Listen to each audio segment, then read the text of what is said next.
नमस्कार, जोहार। नया सवेरा कार्यक्रम में आप सभी दर्शकों का स्वागत है, जहां हम बात करते हैं 1967 में लगी एक ऐसी आग की जिसकी चिंगारी बिहार, उड़ीसा, छत्तीसगढ़, आंध्र प्रदेश, महाराष्ट्र, साथ ही साथ हमारे राज्य झारखंड में भी लगी।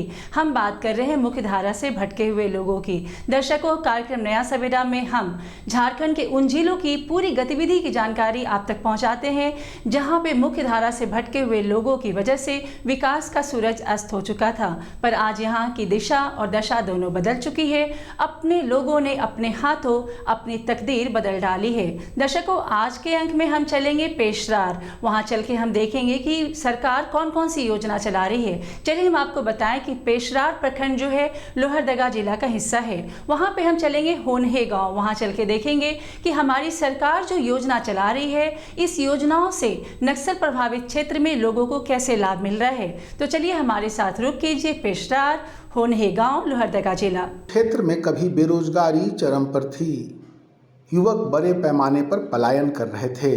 धीरे धीरे उन्होंने उग्रवाद का रास्ता अख्तियार कर लिया। ऐसे युवाओं ने पेशरार थाना क्षेत्र में कई छोटी बड़ी घटनाओं को अंजाम दिया। कभी पेशरार थाना क्षेत्र इनकी गतिविधियों से प्रभावित था। जोहार, मैं संदीप और कार्यक्रम नया सवेरा में आप सबों का स्वागत है। नया सवेरा कार्यक्रम में झारखंड के नक्सल प्रभावित क्षेत्रों में सरकार की विभिन्न योजनाओं से किस तरीके से लोगों के जीवन में बदलाव आ रहा है, इन सारे विषयों की जानकारी हम आप तक पहुंचाने का कार्य करते हैं। इसी कड़ी में हम आ पहुंचे हैं लोहरदगा जिला के पेशरार प्रखंड में, जो एक समय घोर नक्सल प्रभावित क्षेत्र हुआ करता था। यहाँ के लोग घरों से बाहर निकल नहीं पाते थे, सरकारी योजनाओं का लाभ नहीं ले पाते थे, लेकिन समय के साथ आज बदलाव देखने को मिल रहा है। यहाँ के लोग सरकार के विभिन्न सरकारी योजनाओं का लाभ ले रहे हैं और अपने जीवन में काफ़ी सारे बदलाव ला रहे हैं। तो आइए यहाँ के लाभुकों से जानते हैं वो कौन कौन सी योजना के लाभ ले रहे हैं और उनके जीवन में क्या बदलाव हुआ है। आइए यहाँ के लोगों से जानते हैं। पहले का पेशरार तो बहुत विधि व्यवस्था भी कम था, लेकिन अब के निर्माण में पेशरार भी बहुत ऊंचा हो गया, थोड़ा बहुत ऊंचा हो गया। तो क्या क्या योजना का लाभ आपको मिला है? हमको लाभ मिला है, तालाब का लाभ मिला है, मछली पालते हैं, उसमें जो बरसात में खेती भी करते हैं, फिर गर्मी में खेती, गाय चरवा ही नहीं होता, इसलिए गर्मियों की खेती करने नहीं पाते हैं। जी, सिंचाई को भी मिला है, तो पानी पीने के लिए सिंचाई को नहीं था, इसलिए पानी का व्यवस्था के लिए सिंचाई को हम ले लिए हैं। रहने के लिए घर मिला है? रहने के लिए पीएम आवास मिला है। कपड़ा का घर था, उसमें बांस और सड़ जाता था, गंदा गुजरा सब हो रहा था, इसलिए पीएम आवास हम लिए हैं। पहले से बहुत अच्छा लगता है। जीवन में कितना बदलाव आया? बहुत बदलाव आया। पहले क्या समस्या थी? पहले से हम लोग तो खाने का भी नहीं था, पहले गेठी कांदा खा के जी रहे थे। अब तो इस समय में बहुत लाभ आ रहा है। अच्छा, तो ये मछली पालन जो करते हैं, कौन कौन सा मछली यहाँ पे है? रेहू डालते हैं, कतला डालते हैं। अच्छा, तो सिर्फ खाने पर मछली होता है कि बेचते भी हैं? बेचते भी है, खाने से ज़्यादा तो बेचते भी हैं। तो कितना कमा लेते हैं पैसा? अभी तो पहली बार में डाले थे, पहली बार में तो अभी ज़्यादा करके नहीं बेचे हैं, इसमें 5-6 हज़ार के बेचे हैं। लेकिन अब स्थिति बदल चुकी है। राज्य और केंद्र सरकार के अथक प्रयास से यह संभव हुआ है। जिला प्रशासन, स्थानीय पुलिस, प्रखंड विकास पदाधिकारी, मुखिया और ग्राम सेवक के माध्यम से ग्रामीणों को सीधे रोजगार से जोड़ने का प्रयास किया गया। उन्हें आत्मनिर्भर बनाने के लिए जगह जगह शिविर लगाए गए। मछली का भी खा रहे हैं, आप बेच भी रहे हैं जी। तो घर परिवार में कितना बदलाव आया है? बहुत बदलाव आया। पहले से वो आवेदन देना पड़ता है, सरकार से, उधर से आवेदन पत्र को सब देते हैं, तब उधर से देता है। रोजगार सेवा का लोग आता है, वो लोग देता है। बहुत सहयोग मिला सर, बहुत सहयोग मिला पहले से। हम लोग पहले पूर्वजे से रह रहे हैं। हाँ, पूर्वज से रह रहे हैं। अभी के 100% है, कतरा नहीं रहे हैं, सब विकसित हो रहा है, विकास हो रहा है। सारा जितना सरकारी योजना है उसका चल रहा है और खरा काम हो रहा है। यहाँ पर माहौल परेशानी था खास करके, और क्या कहेंगे, उसमें परेशानी था। लोग घर से बाहर निकल हाँ, परेशानी था, घर से बाहर निकल पा रहे थे, और ये सब लेने में भी तनी हिचकिच लग रहा था। अब लेने के लिए हिचकिच नहीं लग रहा है। अब जैसे है तालाब ले लिए, मिला मनरेगा से, इसमें सलाह के कोनो जरिया बनाएंगे इस जगह, तब ठीक रहेगा, और तो प्रदेश फिर ज़िंदगी खटना पड़ेगा। सरकार के योजना लाभ मिला है, तालाब मिला है, फिर सिंचाई कूप मिला है, फिर पीएम आवास मिला है, फिर जल नल मिला है, सारी योजना काफ़ी सारे योजना मिला है। तो सबसे पहले हम आवास योजना की बात करते हैं। हाँ, पहले आपका घर कैसा था? पहले हमारा घर था खपरेला घर था, उसमें 4-5 साल में टूटी फूटी हो जा रहा था तो परेशानी करना पड़ रहा था। अब आवास मिल गया तो उसमें साफ़ सुथरा से रह रहे हैं, गंदा तरीका से नहीं, उसमें जो गिर रहा था कीड़ा मकोड़ा वो गिर नहीं रहा है, अच्छा तरीका से पक्का मकान हो गया। शौचालय है घर में। पहले कहाँ जाते थे शौच के लिए? शौच के लिए जाते थे पतरा में गिन। तो कैसा था? खराब लगता था, घर के परिवार सब शौचालय करने जंगल में जा रहा था, तो अब शौचालय हो गया तो शौचालय उपयोग कर रहे हैं, तो उससे और बढ़िया अच्छा साफ़ सुथरा ही विकसित हो रहा है। पहले पानी पी रहे थे हम लोग नदी से। क्या उसमें दिक्कत हो रहा वो दिक्कत हो रहा था, उसमें का सूखता था, दूर से लाना पड़ रहा था पानी। आ रहा है, कैसा महसूस हो रहा है? अब महसूस हो रहा है जैसे दुनिया रह रहा है वैसे हम लोग भी रह रहे हैं। सरकार की योजनाओं का लाभ लोगों के घर घर तक पहुंचाया गया। अंतिम व्यक्ति इन योजनाओं से लाभान्वित हुआ। क्षेत्र में सरकार की मुहिम रंग लाई। अंतिम व्यक्ति तक सरकार की योजनाओं का लाभ पहुंचाया गया। लाभुकों को विधवा पेंशन, वृद्धा पेंशन, दिव्यांग पेंशन प्रदान किया गया। काफ़ी समय लग रहा था और लग रहा था हम अपने आप में कि सबसे नीचा जैसा लग रहा था।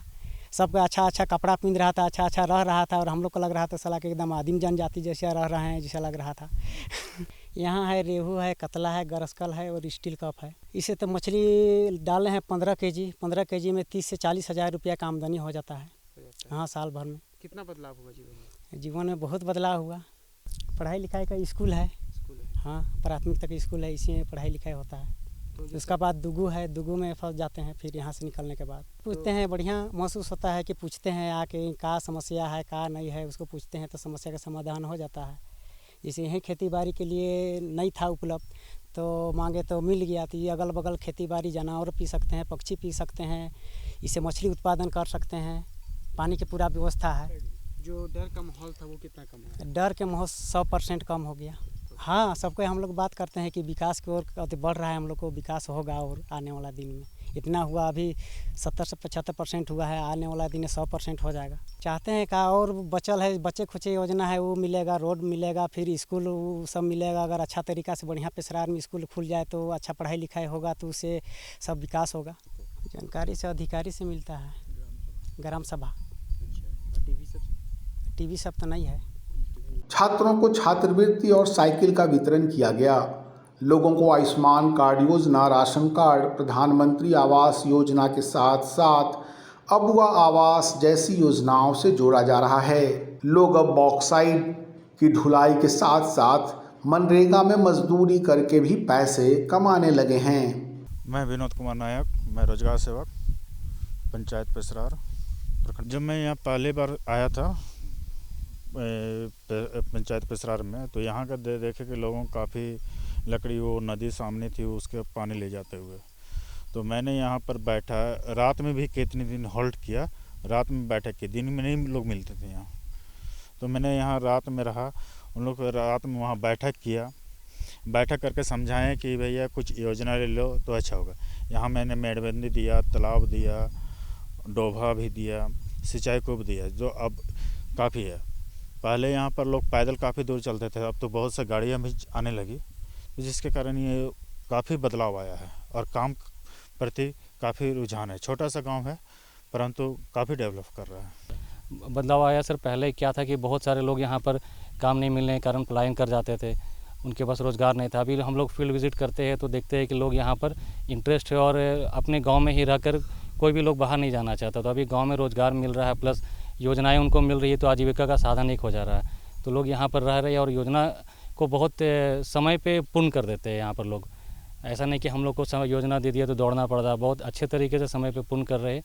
उनका जीवन में आजीविका का उनका एक साधन बन जा रहा है मनरेगा के तहत। जी सर, महिला हमारे यहाँ 50% जो श्रमिक है वो महिला। हम लोग का जो भी लेबर इंगेजमेंट होता है उसमें 50% महिला श्रमिकों का भागीदारी रहती है, 50 to 55%। तो वो ज़्यादा अच्छा है, क्योंकि महिलाओं अगर शहर में काम करने जाती हैं तो उनको वहाँ पर आमदनी भी कम है और जाने आने में खर्च हो जाता है उनका। तो यहाँ पर काम करते हैं तो अभी मनरेगा में हम लोग 272 रुपया प्रतिदिन उनको मानव दिवस उनको मिलता है सरकार की तरफ से, और शहर वो लोग जाएंगे तो 250-300 वहाँ भी मिलता है। तो इसलिए महिला का भागीदारी मनरेगा में आज के समय पे ज़्यादा। महिलाओं को JSPLS से जोड़कर उन्हें स्वावलंबी बनाया जा रहा है। ताकि किसी को पलायन की ज़रूरत न पड़े और वे अपने गांव घर में ही रहकर आत्मनिर्भर बन सकें।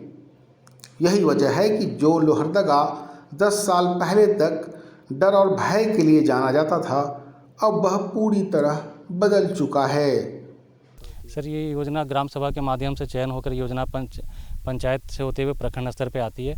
प्रखंड में योजनाओं का इंद्राज होने के बाद उसका जियो टैग 3 स्टेज में होता है और लाभुक को उनका लाभ योजना का मिल जाता है। उसके बाद फिर योजनाएं पंचायत स्तर पे ही क्रियान्वित होती है और मेट के माध्यम से योजनाओं को पूर्ण किया जाता है। सर, पहले लोग योजनाओं को लेने से थोड़ा सा कतराते थे, क्योंकि ये एक नक्सल प्रभावित इलाका भी था, तो उतना सरकारी योजनाएं के प्रति रुचि नहीं थी। बट आज के समय पे मोबाइल के आ जाने से भी और एक सबका सहयोग से, ग्राम सभा के भी सहयोग से अभी योजनाएं लेने में लोग इंटरेस्ट लेते हैं। कोई भी योजना ऐसी नहीं है कि जो हमें टारगेट मिलती है और पूरा ना हो। जैसे बिरसा संवर्धन सिंचाई कूप योजना या आम बागवानी की योजना है, सारी योजनाएं जितने टारगेट आती है उससे ज़्यादा ही लोग मिल जाते हैं उसको लेने के लिए। तो आज के समय पे लोग इच्छुक है कि सरकारी योजनाएं ज़्यादा से ज़्यादा हम लोग ले और अपने गांव में ही जिए खाए, को बाहर जाने के लिए इच्छुक नहीं रहता। तो दर्शकों, हमने देखा पेशरार प्रखंड होने गांव की कहानी। हमने देखा कि कैसे सरकारी योजना का लाभ उठाकर लोग आर्थिक प्रगति कर रहे हैं और उनके अंदर एक आत्मविश्वास जाग उठा है कि मुख्य धारा से भटके हुए लोगों की वजह से जो भी परेशानी थी वो परेशानी का अस्त हो चुका है और नया सवेरा का उदय हो चुका है।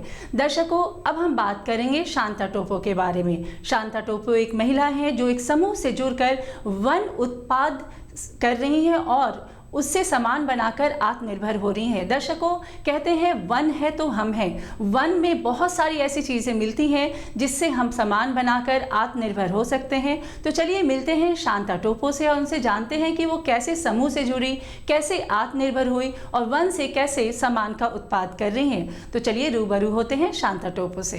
ग्रामीण महिलाओं को वनोत्पाद से जोड़कर आत्मनिर्भर बनाने का प्रयास किया जा रहा है। स्वयं सहायता समूह JSLPS के माध्यम से पेशरार में हर्बल प्रोडक्ट बनाकर शांता टोपो न सिर्फ स्वावलंबी बन रही हैं, बल्कि कई पंचायतों की महिलाओं के लिए वह प्रेरणा स्रोत भी हैं। जोहार, नया सवेरा कार्यक्रम में आप सबों का स्वागत है। आज हम लोहरदगा जिले के पेशरार प्रखंड में उपस्थित हैं। एक समय यह क्षेत्र नक्सल प्रभावित क्षेत्र हुआ करता था, लेकिन पुलिस प्रशासन और सरकार की नीतियों के कारण अब लगभग नक्सल मुक्त हो चुका है। केंद्र सरकार और राज्य सरकार की विभिन्न योजनाएं यहां पहुंच रही है और तेज़ी से विकास हो रहा है। आज हम आपको एक ऐसे लाभुक से मिलवाएंगे जो नक्सल प्रभावित क्षेत्र में रहा करती थी। इनका नाम शांता टोपो है, लेकिन अब समूह से जुड़कर वन उत्पाद से जीविकोपार्जन कर रही है और आत्मनिर्भर बन रही है। तो आइए मिलते हैं शांता टोपो से और जानने का प्रयास करते हैं कि इनके जीवन में कितना परिवर्तन आया है और इन्हें क्या क्या लाभ मिल रहा है। मेरा नाम है शांता टोपो। मैं झारखंड लोहरदगा ग्राम दुग्गू से बिलोंग करती हूँ। मेरा SAG का नाम है बादल आजीविका। मैं जब SAG में नहीं जुड़ी थी उस समय मुझे बहुत दिक्कतें हो रहे थे, तो मैंने इस प्रोडक्ट के विषय में पहले ही प्रशिक्षण ले चुकी थी। तो मैंने BDO साहब के पास गई कि सर मुझे कुछ काम दीजिए।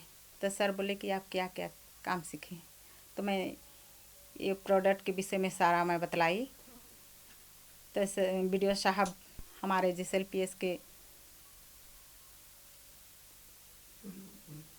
सर BPM सर को बुलाए और बोले कि ये मैडम के लिए कुछ आप लोग काम दीजिए, बेरोजगारी है। उसके बाद मैं सर बोले कि आप 1 सप्ताह में आ जाइएगा।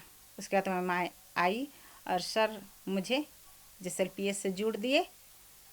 JSLPS से जोड़ देने के बाद में मुझे फील्ड में भी काम दिया गया, उससे भी मुझे बहुत लाभ हुआ। उसके बाद मैं ये अचार वाला प्रोडक्ट भी मैं बनाने लगी। सर लोग इसी को देख के मुझे आगे की ओर बढ़ाने लगे और जहाँ तक कि अभी मैं सरस मेला में जाती हूँ और मेरा प्रोडक्ट है ओल अचार, आंवला अचार, महुआ का लड्डू, महुआ का अचार, जामुन बीज पाउडर, जामुन सिरका, हनी, ढेकी चावल, फिर उसना वाला ढेकी चावल, अरवा वाला, ये बहुत सारे मैं प्रोडक्ट, हर्बल प्रोडक्ट मैं बनाती हूँ मैं। तो समूह में कब से जुड़ी हैं? मैं समूह में 2020 से जुड़ी हूँ। तो 2020 से पहले का समूह जुड़ी नहीं थी? जी नहीं, मैं नहीं जुड़ी थी सर। प्रशिक्षण क्या आप ले ली थी? मैं प्रशिक्षण उससे पहले मैं ली थी। शांता टोपो बताती हैं कि शुरुआत में वह वनोत्पाद से खुद घर पर ही अचार और जड़ी बूटी बनाती थी। वह इसे नज़दीक के बाजार में ले जाकर बेचा करती थी। उससे उन्हें कुछ आमदनी हो जाया करती थी। एक दिन JSLPS के पदाधिकारियों को इसकी जानकारी हुई। उन लोगों ने इनसे संपर्क किया और फिर वनोत्पादन से होने वाले तरह तरह के व्यंजनों का प्रशिक्षण उन्हें प्रदान किया। जिसमें मेरा पैसा का कमी था सर, उसमें मैं प्रशिक्षण ली थी। और मैं प्रशिक्षण लेके मैं यहाँ आके मैं मेरे बाल बच्चों के लिए मैं आगे बढ़ाने के लिए मैं रुपया कमा रही हूँ। जी सर, मुझे अभी बहुत फ़ायदा है क्योंकि मैं अपने बच्चों को प्राइवेट स्कूल में पढ़ा रही हूँ। फिर अपना मैं जो भी मेरे लिए खाने के लिए नहीं था वो सारे हो जा रहे हैं। और सर लोग मुझे दूर दूर तक भेजते हैं। जी सर, ऐसे है कि पूंजी के लिए मुझे सर लोग 50,000 दे दिए तो मैं सरस मेला चल गई, आदिवासी मेला चल गई। उसके बाद से मैं उधर से मैं बिक्री करके लाती हूँ। उसके बाद मैं बैंक द्वारा डाल देती हूँ सर।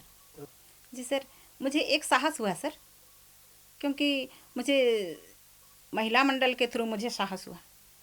मैंने दूर दूर तक कभी नहीं गई थी। मैं रांची तक नहीं गई थी सर। मैं रांची से बोकारो से दुमका मैं सरस मेला के लिए गई थी। कम से कम मेरा वहाँ 26,000 का सिरका कल बिचाया था और 12,000 का जामुन बीज पाउडर अनिया था इधर और बिचाया था। कम से कम 80-85 हज़ार का मैं बिक्री की थी। अभी देखिए सर, अभी बदलाव यही हो रहा है कि सब हम लोग महिला मंडल में जुड़ के एकजुट होकर हम लोग कोई भी काम को करते हैं। और हम लोग हर सप्ताह मीटिंग बैठते हैं, उसमें हम लोग जागरूक का बात करते हैं, साहस का बात करते हैं, अपने घर द्वार सफाई सब चीज़ का हम लोग बात करते हैं। आषाढ़ माह में जामुन फलता है, उसको पेड़ चढ़ के बच्चों को मैं हिलवा देती हूँ। नीचे प्लास्टिक रखा हुआ रहता है, उसका उठा के मैं ले लाती हूँ। ले लाने के बाद वजन करती हूँ। वजन करके मैं बड़ा डेग में खाँच के मैं ड्राम में पैक कर देती हूँ। कम से कम 3 मंथ ये ड्राम में रहता है। उसके बाद मैं रिफाइन करती हूँ। बीज एक साइड हो जाता है और उसका रस एक साइड ड्राम में रख देती हूँ। ये धूप में ही रहता है सर। जंगलों में होने वाले उत्पादन जैसे महुआ, जामुन, ओल, आंवला, इमली, आम इत्यादि का अचार और सिरका बनाकर वह अच्छा खासा आमदनी कमाने लगी। वह JSLPS से वर्ष 2020 में जुड़ गई और महुआ अचार, महुआ का लड्डू, आम का अचार, ओल का अचार, जामुन का सिरका, मधु बनाने लगी। इसके अलावा वह ढेकी चावल और अरवा चावल से तरह तरह के स्वादिष्ट व्यंजन भी बनाती हैं। जी सर, देखिए डायबिटीज़ के लिए बहुत फ़ायदे हैं सर। और जो भी महिलाओं का अधिकतर कमज़ोर हो जाते हैं, पेशाब अधिक गिरता है, उसके लिए भी बहुत फ़ायदेमंद है। सिरका का बात है सर, प्रथम तो मैं पाचन तंत्र के लिए मैं बोलती हूँ। पाचन के लिए, उसके बाद पेशाब में जलन, चक्कर आना, भूख ना लगना, और इससे पीने से स्किन साफ होता है सर, और थकावट दूर होता है। इससे बहुत लाभ इससे होता है सर। इसका उपयोग डायबिटीज लोग सुबह सुबह 1 से 2 चम्मच लेते हैं। जी सर, खाली पेट में, शाम में भी सुबह में भी। सर महुआ से लड्डू भी बनाते हैं और इसका अचार भी। जैसे कि गर्भवती महिलाओं के लिए ये बहुत अच्छा है, इससे खून होता है। और एक बात यह है कि जैसे गठिया की बीमारी, जिसके घुटनों में, जोड़ में दर्द रहता है, उसके लिए बहुत अच्छा परफेक्ट सर ओल अचार है। ओल अचार खाने से खून होता है। फिर ये आंवला का अचार है। आंवला अचार स्किन के लिए, बाल के लिए, आँख के लिए बहुत लाभदायक है। उसके बाद कटहल अचार, उसके बाद बांसकरेल का अचार, बांसकरेल का अचार पे भी खून आता है सर। उसके बाद महुआ का अचार भी बनाते हैं, बहुत सारे अचार बनाते हैं सर। वन को बचाने के लिए कि पेड़ मत काटिए, वन रोपण कीजिए। हर साल कम से कम 5 पेड़ लगाइए, ताकि पेड़ से हमारे जीवन की सुरक्षा मिलेगी। पेड़ नहीं रहेगी तो हमारा दुनिया ही नहीं रहेगा सर। ये बंजर कैसा बोले, जिस खेत में पानी भी नहीं पहुंच पाता है, उसमें भी ये धान होते हैं। तो ये वाला हम ढेकी द्वारा हम ये बनाए हैं। और ये धान हर्बल प्रोडक्ट है, क्योंकि इसमें कुछ केमिकल मिक्स नहीं होता है सर। ये शुगर पेशेंट वाले लोग खाते हैं सर। और ऐसे हमारे जितने भी सर लोग आते हैं यही चावल मांगते हैं। इसके साथ साथ शांता हर्बल प्रोडक्ट्स भी तैयार करती हैं। अब इस योजना से जुड़कर कई महिलाएं आत्मनिर्भर बन रही हैं। वह बड़े पैमाने पर हर्बल प्रोडक्ट्स का उत्पादन कर रही हैं। शांता टोप्पो जैसी महिलाएं ग्रामीणों के लिए प्रेरणा स्रोत हैं। इन्हें रोजगार का अच्छा खासा साधन भी मिल गया है। जी सर, दुमका से होता है जामुन बीज पाउडर, जामुन सिरका। दुमका जो है कि क्या डीएजी सर उनको हम भेज देते हैं डीएजी सर के लिए। छत्तीसगढ़ उधर कोरियर, वहाँ भी जामुन बीज पाउडर, जामुन सिरका, अचार उचार वहाँ भी ऑर्डर किए हैं, वहाँ भी भेज दिए। फिर हनी, देहाती हनी है वो भी ऑर्डर करते हैं, वो भी भेज देते हैं। फिर ये जीरा फूल चावल है, जीरा फूल तो सभी जगह मांग करते हैं, ये 120 रुपये भी बेचते हैं। और मेला में लाल चावल वो भी हम 100 रुपये बेचते हैं। वोटिंग के अनुसार होता है सर कि ये 10 kg ओला चार है तो उसका मात्रा के अनुसार हम निकाल के हम बनाते हैं, तैयार करते हैं, मात्रा अनुसार ही डालते हैं। ठीक है, हम प्रोडक्ट कर रहे हैं। सर्वप्रथम तो मुझे साफ सफाई, मास्क लगाना है, सिर बांधना है, उसके बाद एप्रॉन पहनना है, फिर तौलिया पहनना है और सिर को भी बांधना है ताकि बाल नहीं गिरे, और चूड़ियाँ नहीं होना है, नाखून उखून कुछ नहीं, ग्लव्स भी पहनना है। उसके बाद से अचार तैयार किया जाता है सर, साफ सफाई को ही। सर पहले तो मुझे बहुत कठिनाई हो रही थी सर। मैं अपने बच्चों के लिए सप्ताह में 10 रुपया का, जी हाँ मार्केट लगता है, 10 रुपया का मिठाई तक मैं खरीद नहीं पाती थी ना। मेरे लिए सप्ताह में सब्जी आता था, ना चावल आता था, कुछ नहीं आता था। अभी देखिए हम बाज़ार ले जाते हैं तो कल ही तो सर मेरा 700 का शाम में बिक्री हुआ, और अभी हुआ है 150 का, नहीं 170 रुपये का बिक्री हुआ। 50 रुपये के वो आंवला अचार लिए और 120 रुपये के कटहल अचार लिए। मेरा होते ही रहता है सर, यहाँ भी गाँव में भी। ग्रामीण अपने गांव घर में ही वनोत्पादन होने वाली सब्जी, फल इत्यादि से प्रोडक्ट्स बनाकर सरस मेला के साथ साथ नज़दीक के बाज़ार में बेचते हैं और उससे अच्छी खासी आमदनी कमा लेते हैं। इन कार्यों से इनका आसपास के क्षेत्रों में नाम भी हो रहा है। बदलाव यही देख रहे हैं कि पहले जब दीदी आई हुई थी ऑफिस में तो उसमें डरी सहमी सी थी कि कुछ रोज़गार मांगने के लिए भी इनको डर लग रहा था कि किससे हम जाके बोले कि हमारा घर, चूँकि इनके पति डेथ कर चुके थे, ये अकेले घर की महिला थी, तो कैसे आगे बढ़ती। तो समूह के माध्यम से तो अपना आजीविका चला रही थी, अपना बचत कर रही थी छोटा मोटा कर्ज लेके। लेकिन ये बदलाव जो चाहती थी वो जब ये समूह से जुड़ी, अपना प्रोडक्ट को जब बनाने के लिए इनके पास पूंजी मिलने लगा तो एक से एक प्रोडक्ट नया बनाने लगी। पहले एक तरह का अचार बनाती थी, 4-5 तरह का हो गया। जामुन पाउडर, जामुन सिरका इनका सबसे बेस्ट प्रोडक्ट जो कि बहुत डिमांडेड रहता है। फिर अभी जो ढेकी चावल हो गया, जो करहनी चावल है, धान है, जो कि प्योर ऑर्गेनिक, जो यहाँ का जो खेतों में होता है, जो बिना फर्टिलाइज़र का, उसको ये मतलब मशीन से कूट के उसका जो पौष्टिकता बर्बाद हो जाता है। तो ये ढेकी कूटना चालू की, अपना जैसे 8-10 दीदी को जुटाई, वो लोग सब करते हैं, एक जगह जमा करती है, उसको पैकिंग करती है और उसको फिर बेच रही है। तो ये आदमी को जोड़ पाना, साथ में अब सरस मेला जाके बाहर कस्टमर को डील कर पाना, ये सब दीदी में बदलाव देख रहे हैं हम लोग। तो दर्शकों, आज के अंक में हम आपको ले गए पेशरार होने गांव की कहानी हमने देखी, फिर हमने शांता टोप्पो की कहानी उन्हीं की जुबानी सुनी और हमने देखा कि कैसे वहां पे नया सवेरा का उदय हो चुका है, लोगों में एक आत्मविश्वास आ चुका है, लोग आर्थिक प्रगति कर रहे हैं और नया सवेरा का उदय हो चुका है। अब वक्त हो चला है कि हम आपसे इजाज़त लें, लेकिन चलते चलते आप सभी से गुजारिश है कि आपके समक्ष कभी कोई ऐसा व्यक्ति आ जाए और आपको शंका हो कि ये व्यक्ति मुख्य धारा से भटका हुआ है या भटकने वाला है, तो आपकी नैतिक जिम्मेवारी बनती है कि आप उसे समझाएं कि वो मुख्य धारा से जुड़े रहें। मुख्य धारा से भटकना यानी अपने आप को अंधकार में ढकेलना है। अगले अंक में फिर होगी अपनी मुलाकात कार्यक्रम नया सवेरा के साथ। तब तक के लिए हमारी पूरी टीम को दीजिए इजाज़त। नमस्कार, जोहार।